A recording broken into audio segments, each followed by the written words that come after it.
When billionaire Marcus threw $1,000 bill at the homeless banana seller, he never expected her to throw it right back at his face and say, "Keep your dirty money, I don't need your pity." But what happened next shocked everyone who witnessed it, and by the end of this story, you'll understand why this one moment changed 2 lives forever. But first, let me tell you how we got here, because the truth about Grace will leave you speechless. 3 months earlier, Grace sat on the cold concrete under the bridge, counting the few coins she had earned that day. Her clothes were torn, her shoes had holes, but her eyes still held a fire that poverty couldn't kill. Her little brother David, only 8 years old, slept beside her using her lap as a pillow. "Grace, I'm hungry," he whispered without opening his eyes. She looked at the coins in her hand. Not enough for 2 meals. Not even enough for 1 proper meal. But she smiled anyway and kissed his forehead. "Tomorrow will be better, David. I promise." The next morning, Grace stood at the busy intersection with her small basket of bananas. Cars rushed past, people walked by without looking at her, and the sun beat down like fire. But she kept calling out with a voice that could cut through all the noise. "Fresh bananas. Sweet bananas." A well-dressed woman stopped and picked up a banana. "How much?" "50 naira, ma." The woman threw a 100 naira note at Grace's feet. "Keep the change. You need it more than I do." Grace bent down, picked up the money, and handed back 50 naira. "Ma, I work for my money. I don't take what I didn't earn." The woman stared at her like she was crazy. "You're homeless and you're refusing free money?" "I'm homeless, not hopeless," Grace replied firmly. Word spread quickly about the banana seller who wouldn't take extra money. Some people thought she was stupid. Others were curious. But Marcus Johnson, the youngest billionaire in the city, heard about her and decided to test her himself. That afternoon, his black Bentley pulled up at the intersection. Marcus stepped out, his expensive suit drawing stares from everyone around. He walked straight to Grace. "I'll take 5 bananas," he said. "That's 250 naira, sir." Marcus pulled out a 1,000 naira note and handed it to her. "Keep everything." Grace looked at the money, then at Marcus. Something in his eyes told her this wasn't kindness. This was a game. "Sir, take your change or take more bananas. I don't accept charity." Marcus smiled coldly. "Everyone has a price. Name yours." That's when Grace did something no one expected. She threw the money back at him, and it hit his chest before falling to the ground. "Keep your dirty money," she said, her voice shaking with anger. "I don't need your pity." The crowd that had gathered gasped. No one had ever disrespected Marcus Johnson like this. His bodyguard, a giant man named Tony, stepped forward. "Boss, should I handle this?" Marcus raised his hand to stop him. He was studying Grace's face, and what he saw there made his heart skip a beat. It wasn't fear or greed or desperation. It was pure, unbreakable dignity. He bent down, picked up the money, and counted out exactly 250 naira. "My apologies," he said quietly. "I was wrong to test you." Grace took the correct amount and handed him 5 bananas. Their fingers touched for just a second, but it felt like lightning. "Thank you, sir." As Marcus walked back to his car, his mind was spinning. In his 32 years, surrounded by people who only wanted his money, he had never met anyone like Grace. But his fiancée, Victoria, had been watching from inside the car. Her perfectly painted lips twisted into an ugly scowl. "Are you insane?" she hissed as he got in. "That dirty street girl embarrassed you in public and you thanked her?" Marcus didn't answer. He was still thinking about Grace's eyes. That night, Marcus couldn't sleep. He kept thinking about the woman who had thrown money back at him. He sent his assistant Peter to find out everything about her. "Her name is Grace," Peter reported the next day. "She's 19, homeless for 2 years since her parents died in a car accident. She's been taking care of her 8-year-old brother alone. She sleeps under the bridge and sells bananas to survive." "But sir, Everyone says she's never taken a penny she didn't earn, never begged, never stolen anything. Marcus was quiet for a long time. Then he made a decision that would change everything. The next day, Grace was at her usual spot when a different car pulled up. Not the fancy Bentley, but a simple sedan. Marcus got out, dressed in jeans and a plain shirt. "I'd like to make you an offer," he said.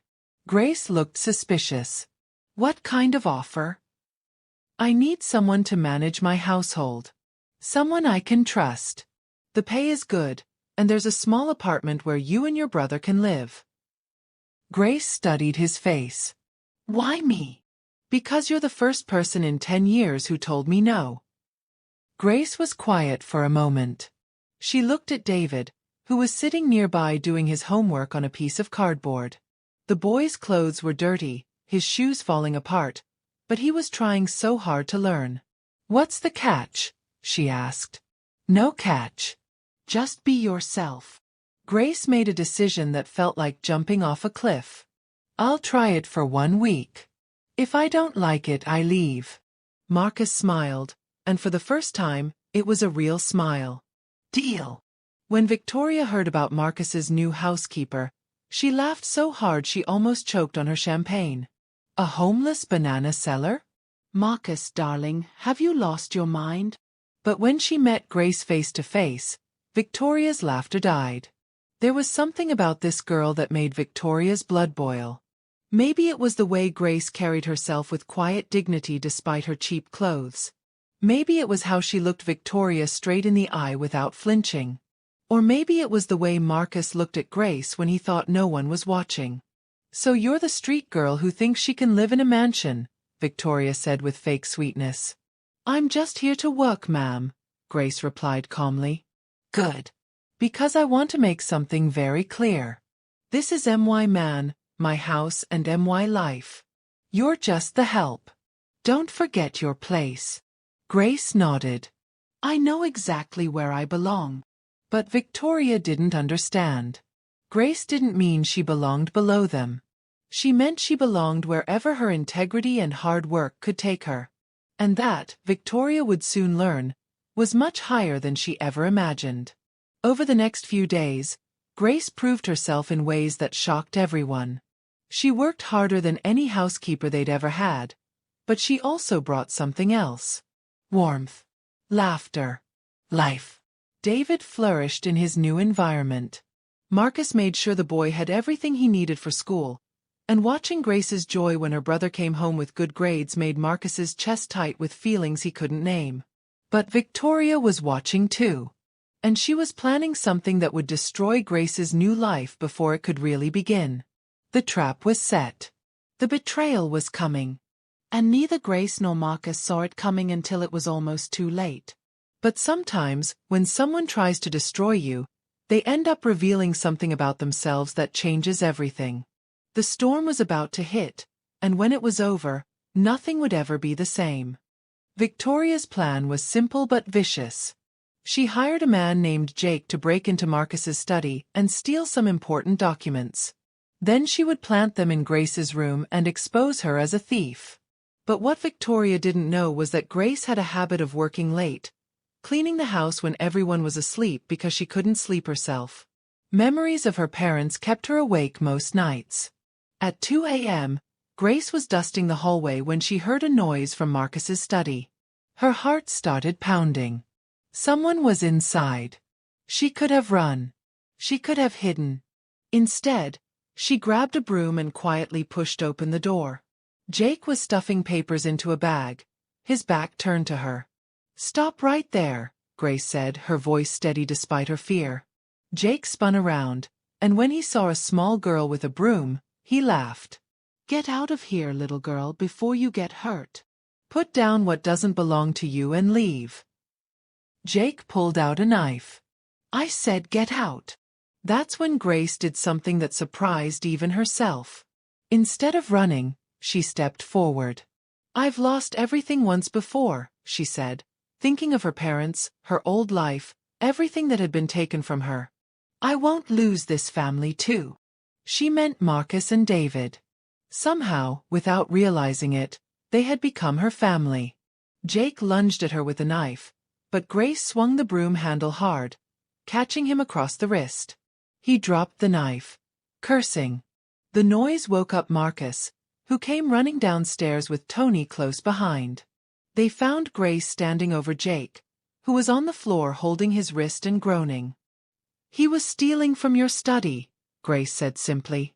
Marcus looked from Jake to Grace to the scattered papers on the floor. "You could have been killed.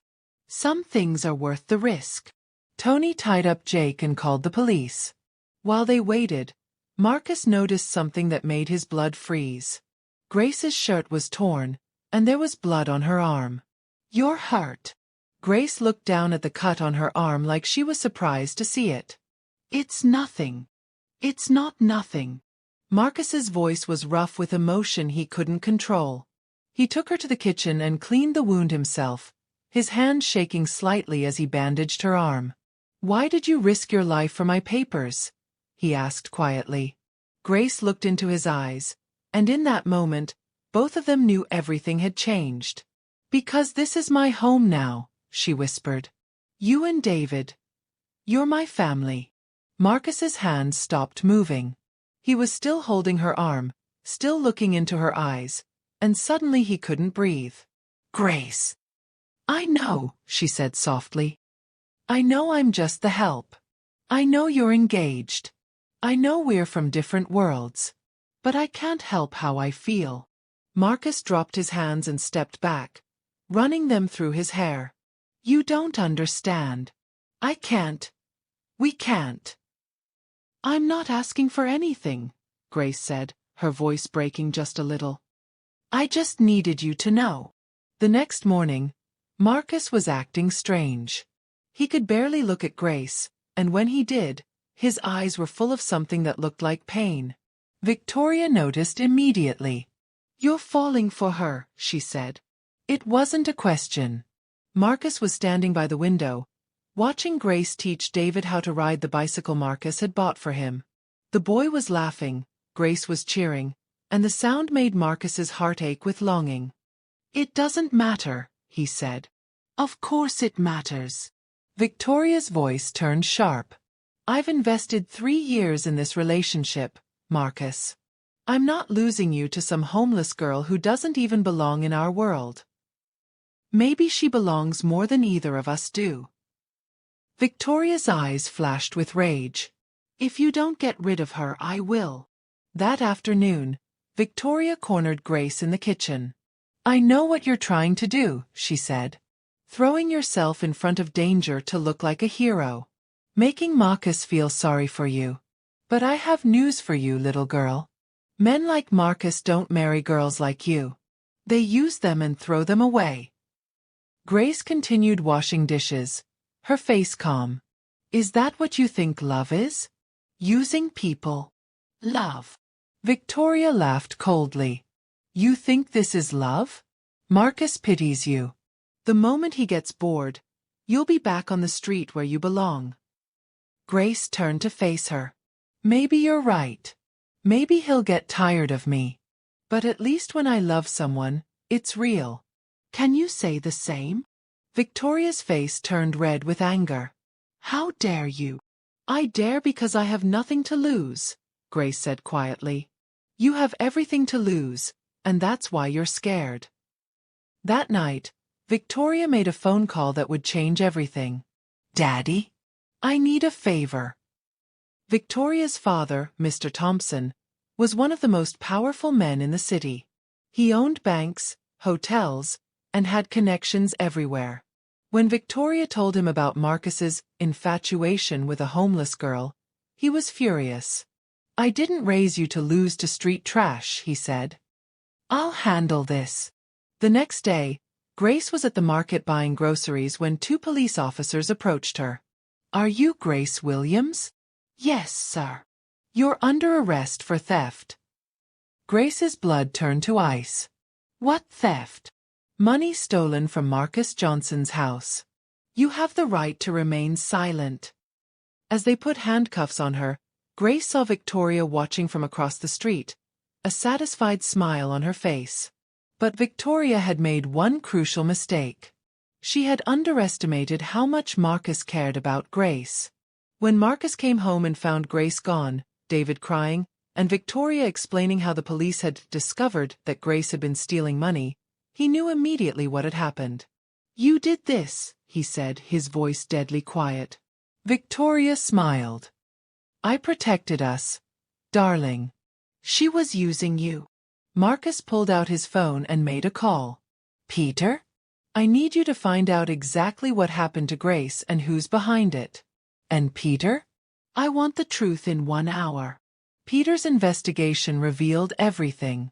The fake evidence, Victoria's father's involvement, the bribes paid to make the charges stick. Marcus drove to the police station like a man possessed. He found Grace in a cell, sitting quietly with her head up, dignity intact even in the worst situation. When she saw him, her eyes filled with tears she had been holding back. "I didn't take anything," she said. "I know." Marcus's voice was rough with emotion. "I'm getting you out of here." It took 2 hours, 3 lawyers, and several phone calls, but Marcus got Grace released. As they walked out of the police station together, he turned to her. "I'm sorry. This is my fault."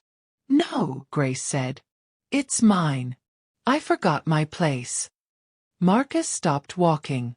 "What's your place, Grace?" She looked up at him, tears streaming down her face. "I don't know anymore."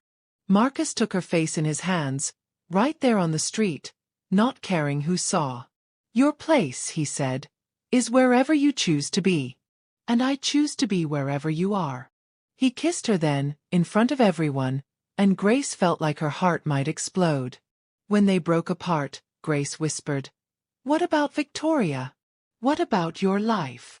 Marcus smiled, and it was the freest smile Grace had ever seen. "Victoria never loved me. She loved my money. And my life. My real life started the day I met a homeless girl who threw money back at my face." 6 months later, Grace stood in a beautiful white dress, holding Marcus's hands as they exchanged vows. David stood beside them as the ring bearer, grinning so wide his face hurt. In the audience, Victoria sat with tears of rage in her eyes, watching everything she thought she deserved go to someone else. But Marcus and Grace weren't looking at her. They only had eyes for each other. "I promise," Marcus said, "to love you not despite where you came from, but because of who you are." "I promise," Grace replied, "to never let success change the person you fell in love with." As they kissed, the crowd erupted in cheers.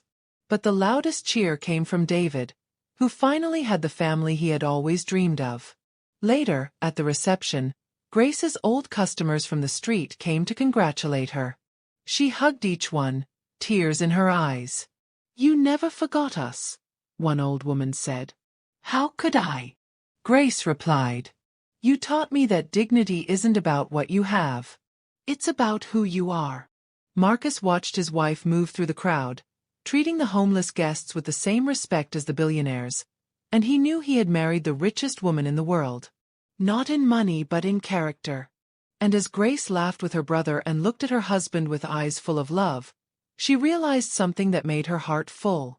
Sometimes the best things in life come to you when you're not looking for them. When you're just being yourself, living with integrity, and loving the people around you. She had started as a homeless banana seller who refused to compromise her values. She had ended up with everything she had ever dreamed of and more. But the most important thing she had gained wasn't the mansion or the money or even the love of a good man. It was the knowledge that she had never, not once, betrayed herself. And that, she knew, was worth more than all the riches in the world.